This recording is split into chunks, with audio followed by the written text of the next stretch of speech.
আসসালামু আলাইকুম বন্ধুরা, আশা করি সবাই সুস্থ আছেন। বন্ধুরা, খুব একটা আগের কথা নয়, মাত্র ২ দিন আগের কথা। যখন যুক্তরাষ্ট্রের সবুজ সংকেত পাওয়ার পর হঠাৎ করেই সৌদি আরবের পক্ষ থেকে ইয়েমেনের সানা বিমানবন্দরের যে রানওয়ে রয়েছে সেখানে বোমা হামলা করা হয়। যুক্তরাষ্ট্রের সবুজ সংকেত থাকার কারণে দীর্ঘ সময় পর ইয়েমেনের বিরুদ্ধে বড় সামরিক পদক্ষেপে যেতে পারে সৌদি আরব, সেই আশঙ্কাও তৈরি হয়েছিল। বিষয়টিকে কেন্দ্র করে আপনাদের একটি ভিডিওতে আমি জানিয়েছিলাম যে ইরান আসলে দ্রুত পদক্ষেপ হয়তো নিতে পারে। ঠিক যেমনটা তারা লেবাননে হিজবুল্লাহকে রক্ষা করার জন্য ইসরায়েলে আক্রমণ করেছে, মিসাইল হামলা করেছে, ঠিক সেইভাবে ইয়েমেনের মিত্রদের রক্ষা করার জন্য তারা সৌদি আরবে আক্রমণ করতে পারে। যদি এমনটা হয়, দীর্ঘ ৪ মাস পর এটি হবে প্রথম আক্রমণ, আর অবশেষে সেটি কিন্তু ঘটেছে। এর একদিন পর আজকে নতুন করে দীর্ঘ ৪ মাস পর সৌদি আরবের ভেতর ব্যালিস্টিক মিসাইলের হামলা করেছে ইরান। গত ৪ মাসের মধ্যে থেমে থেমে সংযুক্ত আরব আমিরাত, বাহরাইন, কাতার এবং কুয়েতের ভেতর হামলা হলেও সৌদি আরবের ভূখণ্ডে ইরান কোনো হামলা করেনি।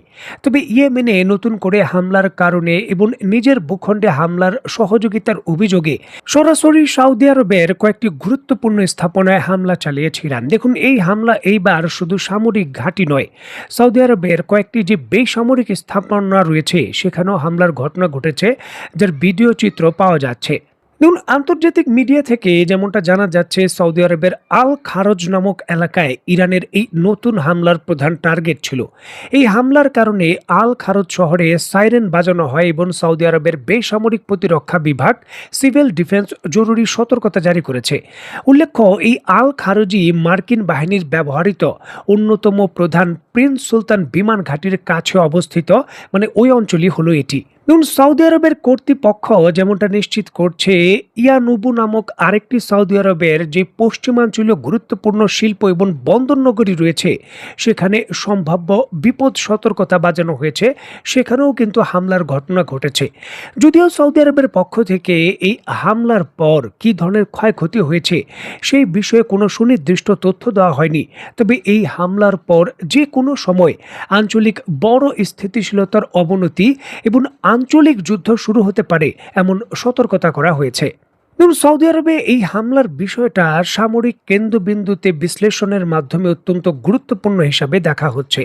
বিশেষ করে সৌদি আরবের সঙ্গে পাকিস্তানের নিরাপত্তা চুক্তি রয়েছে এবং সৌদি আরবের ভেতর পাকিস্তানের অন্তত হাজার হাজার সৈন্য এবং তাদের এক স্কোয়াড্রন যে F-17 থান্ডার যুদ্ধ বিমান রয়েছে সেটির উপস্থিতি রয়েছে। সকল কিছু বিবেচনায় বা মাথায় রেখেই ইরান যুক্তরাষ্ট্রের সহযোগিতা করার অভিযোগে সরাসরি এই সৌদি আরবের ভূখণ্ডের ভেতর এই হামলা করল। মানে পাকিস্তানের উপস্থিতি বা পাকিস্তান এই যুদ্ধে যদি জড়িয়েও যায় ইরানের বিরুদ্ধে, সেটিকে তেমন একটি বড় ভিত্তিতে গুরুত্ব দিচ্ছে না ইরান। শত্রু যারাই হোক না কেন বা প্রতিপক্ষ যারাই হোক না কেন, ইরানের সার্বভৌমত্বের ক্ষেত্রে তারা যদি সংকট তৈরি করে তার শক্তিশালী জবাব দেবে ইরান, এমনটাই ইরানের পক্ষ থেকে স্টেটমেন্ট দেওয়া হয়েছে। সেই ক্ষেত্রে পাকিস্তান বা অন্যান্য দেশের উপস্থিতি তাদের কাছে তেমন কোনো বিবেচ্য নয়, এমনটা দাবি করছে ইরান।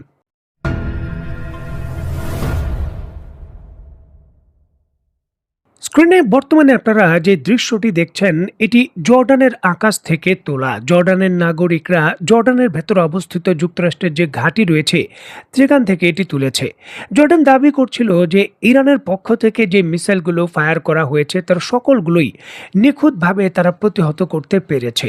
তবে এই সকল চিত্রে যেমনটা জর্ডান থেকে প্রকাশ করা হয়েছে সেগুলো কিন্তু ভিন্ন কথা বলছে, যেখানে ইরানের স্টেটমেন্টে দাবি করা হয়েছে যে দূরপাল্লার হাইপারসোনিক নিখুঁত ব্যালিস্টিক মিসাইলগুলো দিয়ে জর্ডানের ভেতর অবস্থিত যুক্তরাষ্ট্রের ঘাঁটিতে তারা শক্তিশালী হামলা করেছে এবং এই হামলায় সুনির্দিষ্ট টার্গেটে মিসাইলগুলো হিট করার ফলে তারা বড় ধরনের সাফল্য পেয়েছে।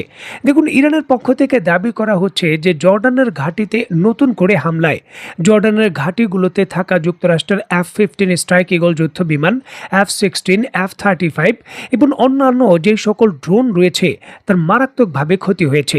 বিশেষ করে কয়েকটি যুদ্ধ বিমানের যে হ্যাঙ্গার রয়েছে সেখানে নিখুঁতভাবে ইরানের মিসাইলগুলো হিট করার কারণে যুক্তরাষ্ট্রের বহু যুদ্ধ বিমানের ক্ষয়ক্ষতি হয়েছে, এমনটা দাবি করছে ইরান। যদিও এই দাবির পরিপ্রেক্ষিতে সরাসরি যুক্তরাষ্ট্র এখন পর্যন্ত তেমন কোনো বড় স্টেটমেন্ট দেয়নি।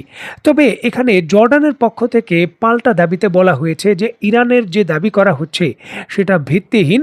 তাদের আকাশ প্রতিরক্ষা ব্যবস্থাগুলো অত্যন্ত শক্তিশালী, অত্যন্ত সক্রিয় এবং সফলভাবে আকাশে উড়ন্ত অবস্থায় এই ইরানের যে হাইপারসনিক মিসাইলগুলো রয়েছে, যেগুলো শব্দের থেকেও 5 থেকে 6 গুণ দ্রুত গতিতে আসছে, সেগুলো তারা প্রতিহত করেছে। স্ক্রিনে নিশ্চয়ই আপনারা দেখতে পাচ্ছেন অত্যন্ত গুরুত্বপূর্ণ এই বিষয়টিকে কেন্দ্র করে দ্য টাইমস অফ ইসরায়েল এবং অন্যান্য যে সকল মধ্যপ্রাচ্য ভিত্তিক সংবাদ মাধ্যম রয়েছে তারা কিন্তু ভিন্ন কথা বলছে যে সিরিয়াস ড্যামেজ হয়েছে সেই ঘাঁটির ভেতর। বিশেষ করে ইসরায়েলি সংবাদ মাধ্যমগুলো ক্ষয়ক্ষতির চিত্রগুলো নিজের দেশেরটা গোপন করলেও অন্যান্য ঘাঁটি বা এই আরব দেশগুলোর ভেতর যে ঘাঁটি রয়েছে সেগুলো কিন্তু গোপন করছে না, তারা প্রকাশ্যে তথ্যগুলো আরও বের করে দিচ্ছে। যে কোনো উপায়ে ইসরায়েল চাচ্ছে যে ইরানের বিরুদ্ধে হামলার পরিধি বিস্তৃত করা হোক এবং আরও শক্তিশালী একটি বড় মিশনে যুক্তরাষ্ট্র যুক্ত হোক। আর এটি করার জন্য হামলার ক্ষয়ক্ষতির বিষয়গুলো যদি যুক্তরাষ্ট্রের নাগরিক এবং স্ট্র্যাটেজিকভাবে যুক্তরাষ্ট্রের সিনেটরদের কাছে তথ্য তুলে ধরা যায় তাহলে সম্ভাবনাটা বাড়তে পারে। এই জন্যই কিন্তু এই জর্ডানের ঘাঁটির ভেতর হামলা এবং এর ক্ষয়ক্ষতির বিষয়গুলো সম্পর্কে ইসরায়েলের সংবাদ মাধ্যমগুলো অত্যন্ত সরব।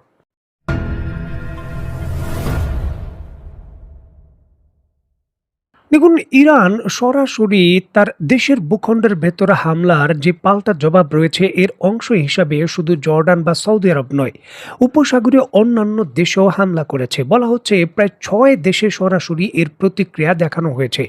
বিশেষ করে কাতারের ভেতর অবস্থিত যুক্তরাষ্ট্রের অন্যতম বৃহত্তম যে ঘাঁটি রয়েছে আল উদেদ বিমান ঘাঁটি, সেখানেও শক্তিশালী হামলা করেছে ইরান। সেই হামলায় তারা বিভিন্ন ধরনের ড্রোন এবং ব্যালিস্টিক মিসাইল ব্যবহার করেছে।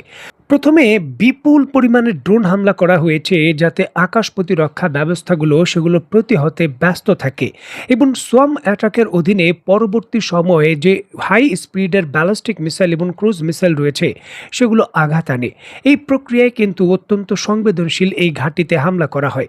ইরানের দাবি অনুসারে এই হামলায় এই ঘাঁটিটির অত্যন্ত গুরুত্বপূর্ণ কয়েকটি হ্যাঙ্গার ক্ষতিগ্রস্ত হয়েছে। যদিও যুক্তরাষ্ট্রের পক্ষ থেকে এই দাবি সরাসরি অস্বীকার করে বলা হয়েছে যে তাদের আকাশ প্রতিরক্ষা ব্যবস্থা হামলা প্রতিহত করতে সক্ষম হয়েছে। আন্তর্জাতিক সংবাদ মাধ্যম সূত্র থেকে যেমনটা জানা যায়, এই ধরনের হামলার পরিধি বৃদ্ধির পর যুক্তরাষ্ট্র তার দেশের ভেতরে থাকা এবং বিভিন্ন ইউরোপের ঘাঁটিতে থাকা তাদের যে আকাশে রিফুয়েলিং বিমান বা আকাশে উড়ন্ত রাডার বিমানগুলো রয়েছে সেগুলো মধ্যপ্রাচ্যের দিকে ধাবিত করছে এবং সেখানে আনছে। বিশেষ করে ইসরায়েলের বিমানবন্দরে প্রচুর পরিমাণে যে আকাশে উড়ন্ত রিফুয়েলিং বিমান রয়েছে তার উপস্থিতি হয়েছে এমনটা বলছে বিভিন্ন সংবাদ মাধ্যম। বড় ধরনের কোনো প্রতিক্রিয়া ইরানের বিরুদ্ধে তারা দেখাতে চায়। বিশেষ করে এই প্রক্রিয়ায় এইবার ইসরায়েলকে সঙ্গ নিয়ে যৌথভাবে যে প্রতিক্রিয়া রয়েছে, হামলা রয়েছে, সেটা হয়তো এইবার যুক্তরাষ্ট্র সরাসরি করবে। তবে প্রশ্ন হলো এই হামলার সঙ্গে এইবার সরাসরি সৌদি আরব বা অন্যান্য উপসাগরীয় দেশের বিমান বাহিনী কি যুক্ত হবে? আর যদি যুক্ত হয় তাহলে ইরানের পক্ষ থেকে পাল্টা হামলার যে প্রতিক্রিয়া সেটি কি সৌদি আরব এবং অন্যান্য দেশের যে বেসামরিক স্থাপনা বা গুরুত্বপূর্ণ উঁচু উঁচু যে ভবন রয়েছে সেগুলো তার অধীনে চলে আসবে? বিষয়গুলো অত্যন্ত সংবেদনশীল, দেখার বিষয়ে চূড়ান্তভাবে আসলে কি হয়। তো বন্ধুরা, আজকের মতো বিদায়, নতুন কোনো ভিডিও নিয়ে আবার দেখা হবে। সেই পর্যন্ত সবাই ভালো থাকবেন, সুস্থ থাকবেন এবং বাংলাদেশকে ভালোবাসবেন। আল্লাহ হাফেজ।